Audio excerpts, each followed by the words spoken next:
Hello friends, welcome to Indian study पर आपका स्वागत है। दोस्तों, आज की इस वीडियो में हम आप लोगों के लिए हिंदी का टेस्ट लेकर के आए हैं, जो कि आपके आने वाले एग्जाम यूपी जेल वार्डर के लिए बहुत ही ज़्यादा इम्पोर्टेंट है। जैसा कि आप सभी लोग जानते हैं, आपका एग्ज़ाम 19 दिसंबर को होना है और अब आपके पास 2 महीने से कम का समय बचा हुआ है। तो इसलिए मैं आपसे कह रहा हूं कि डेली बेसिस पे प्रैक्टिस करते रहो, क्योंकि मैं बिल्कुल पिछले 5 महीनों से आपकी तैयारी करवा रहा हूं। तो इसलिए मैं यहाँ आपसे कह रहा हूं कि अगर आप लगातार तैयारी करते रहोगे तो आप इस वैकेंसी में अपनी एक सीट जो है वो ज़रूर सुनिश्चित कर लोगे। ठीक है। इस वीडियो की पीडीएफ डिस्क्रिप्शन में टेलीग्राम चैनल का लिंक दिया हुआ है, वहाँ से आप प्राप्त कर सकते हैं। साथ ही साथ वीडियो अच्छी लगे तो प्लीज़ दोस्तों वीडियो को 500 लाइक तक ज़रूर पहुंचाइएगा, क्योंकि आपका एक लाइक ही हमको इतना मोटिवेशन देता है कि आगे चलकर इससे अच्छे और इंटरेस्टिंग वीडियो हम लोग आपको प्रोवाइड करवाते रहें। तो पहला क्वेश्चन कि किस शब्द का संधि विच्छेद जो है वो सही नहीं है, यानी कि गलत है। प्रा प्लस ऊण प्रोण का ये बिल्कुल ठीक है। नी प्लस ऊन न्यून का यही बस यही गलत है, क्योंकि न्यून का सही संधि विच्छेद होगा नी प्लस ऊन, यानी कि ये होगा। ठीक है, इसमें मात्रा गलत दी हुई है तो यही वाला जो है वो गलत है। दूसरा ऑप्शन बिल्कुल करेक्ट हो जाएगा। किस शब्द का संधि विच्छेद शुद्ध नहीं है, यानी कि गलत है। मात्रा प्लस आनंद का मात्रानंद, बस यहीं पर गलती हो गई। मात्रा मात्रा मात्रानंद का जो संधि विच्छेद होता वो होता आपका मात्र प्लस आनंद, मात्र प्लस आनंद ये होता है, और यहाँ पर तो मात्रा लिख दिया, तो पहले ही ऑप्शंस में गलती है। आगे बढ़ने से ज़्यादा कुछ फायदा ही नहीं है। चरण काव्य की भाषा क्या है? चरण काव्य की भाषा, तो चरण काव्य की भाषा है आपकी डिंगल। पहला ऑप्शन करेक्ट। राजस्थान के चरण कवियों ने अपनी गीतों के लिए जिस साहित्यिक शैली का प्रयोग किया है उसे डिंगल कहा जाता है, और चरण काल की जो काव्य की जो भाषा है वो डिंगल ही है। ठीक है।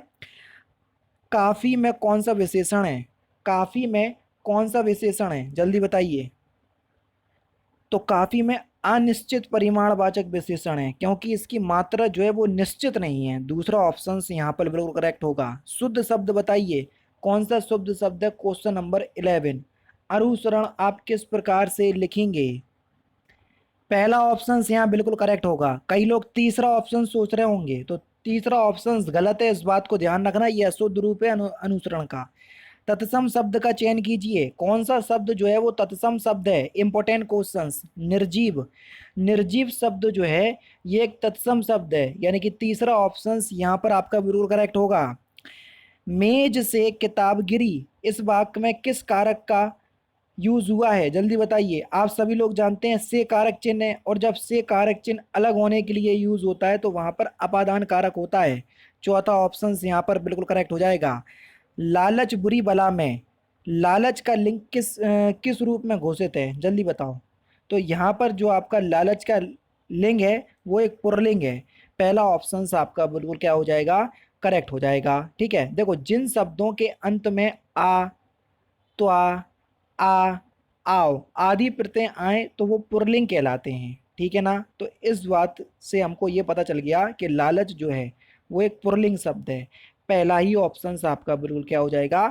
करेक्ट हो जाएगा। नेक्स्ट क्वेश्चन, दाता का स्त्रीलिंग क्या होगा? दाता का स्त्रीलिंग, तो दाता का स्त्रीलिंग हो जाएगा आपका दात्री। पहला ही ऑप्शन करेक्ट। ज्येष्ठ का समानार्थक शब्द बताइए। ज्येष्ठ का समानार्थक शब्द, तो ज्येष्ठ का समानार्थक शब्द हो जाएगा बड़ा। चौथा ऑप्शन करेक्ट। योजना का समानार्थक शब्द बताइए कि योजना का समानार्थक शब्द क्या होगा। ये भी सिंपल है, आसानी से बता सकते। योजना का, तो सही आंसर हो जाएगा कार्यक्रम। चौथा ऑप्शन करेक्ट। उपादान का समानार्थक शब्द, उपादान का समानार्थक शब्द जल्दी बताइए। उपादान का समानार्थक शब्द क्या होगा? तो उपादान का जो समानार्थक शब्द हो जाएगा वह हो जाएगा आपका साधन। उपादान का समानार्थक शब्द होगा। अब देखो, उपादान के और भी पर्यायवाची होते हैं, ठीक है ना। साधन हो गया, प्रयोग, करण सॉरी कारण, ज्ञान, बोध, ये सभी उपादान के पर्यायवाची होते हैं। विमुख का विलोम जल्दी बताइए। विमुख का विलोम क्या होगा? इंपॉर्टेंट क्वेश्चन है। तो विमुख का विलोम शब्द क्या हो जाएगा? तो आपका जो सही आंसर हो जाएगा वह हो जाएगा उन्मुख, यानी कि इस क्वेश्चन का पहला ही ऑप्शन, दूसरा ऑप्शन जो है वो आपका बिल्कुल क्या हो जाएगा, करेक्ट हो जाएगा। नेक्स्ट क्वेश्चन, अग का विलोम शब्द क्या होगा? अग का विलोम शब्द, तो अग का विलोम शब्द हो जाएगा विग, यानी कि इस क्वेश्चन का चौथा ऑप्शन करेक्ट। इष्ट का विलोम शब्द बताइए, इष्ट का विलोम शब्द, ये भी आपका इंपॉर्टेंट क्वेश्चन है। इष्ट का आपको विलोम शब्द बताना है कि इष्ट का विलोम शब्द क्या होगा। तो इष्ट का विलोम शब्द हो जाएगा ऑप्शन नंबर सी, अनिष्ट, यानी कि इस क्वेश्चन का तीसरा ऑप्शन आपका बिल्कुल करेक्ट हो जाएगा। घात का विलोम शब्द बताइए कि घात का विलोम शब्द क्या होगा, यहाँ भी आपका इंपॉर्टेंट क्वेश्चन है। थोड़ा रुक इसलिए रहा हूँ क्योंकि कई बच्चे बोलते हैं कि थोड़ा सा रुक के बताओ सर। तो घात का विलोम शब्द हो जाएगा प्रतिघात, पहला ही ऑप्शन करेक्ट।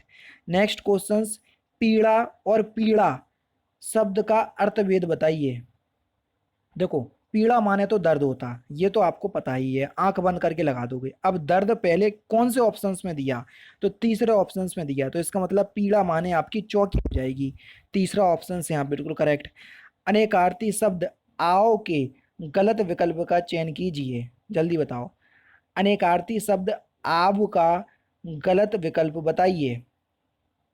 तो आपका जो सही आंसर हो जाएगा वह हो जाएगा सखी। सखी जो है ये आब का अनेकार्थी शब्द नहीं है, तो तीसरा ऑप्शन करेक्ट। धड़ाक में कौन सा प्रत्यय है, जल्दी बताओ। धड़ाक में कौन सा प्रत्यय है, तो यहाँ पर हो जाएगा आपका आक प्रत्यय, यानी कि दूसरा ऑप्शन करेक्ट। 19 शब्द में उपसर्ग, उपसर्ग किसी भी शब्द के आगे लगाए जाते हैं, तो 19 शब्द में कौन सा उपसर्ग हो जाएगा, तो आपका सही आंसर होगा तीसरा ऑप्शन बिल्कुल करेक्ट होगा। चौथा ऑप्शन नहीं लगा देना, बहुत लोग चौथा ऑप्शन लगाएंगे, चौथा ऑप्शन बिल्कुल गलत है, ध्यान रखना, ध्यान रखना इस बात को, चौथा ऑप्शन गलत है, ठीक है। पीताम्बर में कौन सा समास है, तो देखो पीताम्बर का समास क्या हो जाएगा, पहले तो समास विग्रह करो। पीताम्बर का समास विग्रह क्या हो जाएगा, पीत है अंबर जिसका, कौन है वे, श्री कृष्ण, और श्री कृष्ण एक भगवान का नाम है, और जितने भी भगवान के नाम है मैंने आपको बोला वो बहुब्रीहि समास में रख देना, पहला ऑप्शन करेक्ट हो जाएगा।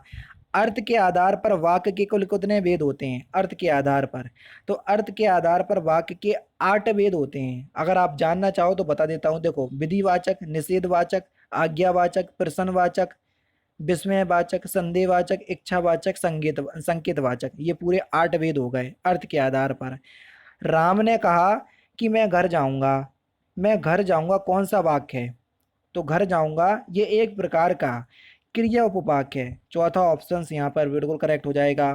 अर्थ के आधार पर वाक्य का प्रकार निम्नलिखित में से कौन नहीं है, वाक्य के प्रकार अर्थ के आधार पर, अभी हाल ही मैंने आपको बताया कौन कौन से होते, विधिवाचक होते, निषेधवाचक होते, आज्ञावाचक होते, प्रश्नवाचक होते, विस्मय बोधक होते, संदेह बोधक होते, इच्छावाचक होते, संकेतवाचक होते, ये 8 प्रकार के होते हैं। अब इसमें से कौन सा नहीं है, तो मैंने प्रश्न बोधक आज्ञा तक बताया, नहीं बताया, तो तीसरा ऑप्शन जो है वो आपका बिल्कुल क्या हो जाएगा, करेक्ट हो जाएगा।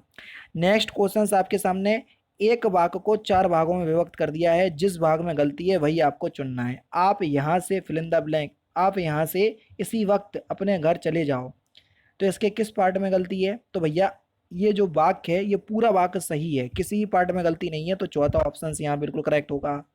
नेक्स्ट क्वेश्चन, प्रस्तुत रेखा चित्र का प्रतिपाग यज्ञपि एक अभागिन की करुण कहानी है, किंतु इसके माध्यम से लेखिका ने ग्राम्य समाज विशेषता निम्न वर्ण के अनपढ़ महिला वर्ग की दुरावस्था की एक विशद झांकी प्रस्तुत की है, तो इसके किस पार्ट में गलती है, तो इसके पहले ही पार्ट में गलती हो जाएगी, पहले नहीं दूसरे पार्ट में गलती हो जाएगी, ठीक है। मैं दूसरा पार्ट देख रहा और पहला लगा रहा, दूसरे पार्ट में गलती हो जाएगी क्योंकि यद्यपि के साथ तथापि का प्रयोग होता, यहाँ पर आपका यद्यपि लिखा हुआ है, यद्यपि, तो इसके साथ तथापि आएगा यहाँ पर, किंतु, किंतु की जगह क्या आएगा, तथापि आएगा, ठीक है। तो इसके पी पार्ट में क्या हो जाएगी, गलती हो जाएगी, ठीक है। नेक्स्ट क्वेश्चंस की तरफ चल रहे। नेक्स्ट क्वेश्चन से आपका वाक्यांशों के लिए एक शब्द बताना, दूसरों के सुख के लिए अपने सुखों का त्याग करना, उसको हम क्या बोलेंगे, तो उसको बोलेंगे हम आत्मोसर्ग, यानी कि पहला ऑप्शन बिल्कुल करेक्ट हो जाएगा। हानि की आशंका से उत्पन्न होने वाला मनोवेग, तो उसको हम क्या बोलेंगे, तो उसको बोलेंगे हम डर, दूसरा ऑप्शन बिल्कुल करेक्ट हो जाएगा। नेक्स्ट क्वेश्चन, जब क्रिया का संबंध कर्ता से हो वहाँ वाक्य कैसा होगा, जब क्रिया का संबंध, क्रिया के लिए कौन सा बताया था, कल ही बताया था, बताओ। तो क्रिया का संबंध कर्ता से हो तो वहाँ कृतवाच होगा। ठीक है, तो पहला ऑप्शन आपका बिल्कुल क्या हो जाएगा, करेक्ट हो जाएगा। नेक्स्ट क्वेश्चंस की तरफ चलते हैं। भारत के उद्योगों ने जिस गति से विकास किया वह फिल इन द ब्लैंक्स है, तो वह प्रशंसनीय है। चौथा ऑप्शन बिल्कुल करेक्ट हो जाएगा। नेक्स्ट क्वेश्चन से आपका कि किसी वस्तु के आवश्यकता से बहुत कम होने पर बहुधा कहा जाता है, तो आपका जो सही आंसर हो जाएगा ऊंट के मुंह में जीरा, यानी कि एक लोकोक्ति दी थी, लोकोक्ति पूछी थी, उसका अर्थ आपसे दिया था। ठीक है ना।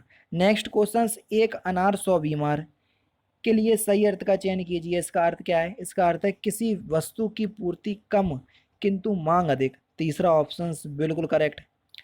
नेक्स्ट क्वेश्चन, भारतीय वृत्ति का संबंध किस रस से है। जैसे सुभद्रा कुमारी चौहान जो है वो वीर रस की कवित्री मानी जाती हैं, इसी प्रकार भारतीय वृत्ति का संबंध किस रस से है, तो आपका सही आंसर हो जाएगा अद्भुत रस। तीसरा ऑप्शन करेक्ट। अच्छा, ये लास्ट क्वेश्चन था, लेकिन मैंने इसका आंसर आपसे नहीं पूछा क्योंकि थोड़ा सा हार्ड क्वेश्चन था। ठीक है, लेकिन यहाँ से मैं आपसे ये पूछ रहा हूँ कि अद्भुत रस का स्थायी भाव क्या होता है, तो इस क्वेश्चन का आंसर आप मुझे कमेंट बॉक्स में बताएंगे। तो दोस्तों ये थे आपके 38 इंपॉर्टेंट क्वेश्चंस, 38 नहीं 37 ही थे, क्योंकि 2 क्वेश्चंस मैंने हटा दिए जो कि गद्यांश के थे। ठीक है, तो इंपॉर्टेंट क्वेश्चंस थे। अगर आपको टेस्ट अच्छा लगे तो प्लीज़ दोस्तों वीडियो को ज़्यादा से ज़्यादा लाइक और शेयर जरूर कर दीजिएगा। तो दोस्तों फिलहाल की वीडियो में तो सिर्फ इतना ही। अगर आपको वीडियो पसंद आए तो प्लीज़ दोस्तों वीडियो को लाइक कीजिए, शेयर कीजिए और साथ ही साथ हमारे चैनल को सब्सक्राइब करना ना भूलें, क्योंकि मैं रोजाना इसी तरह की वीडियोज़ आप लोगों के लिए लाता रहता हूँ। नमस्कार दोस्तों, जय हिंद, जय भारत।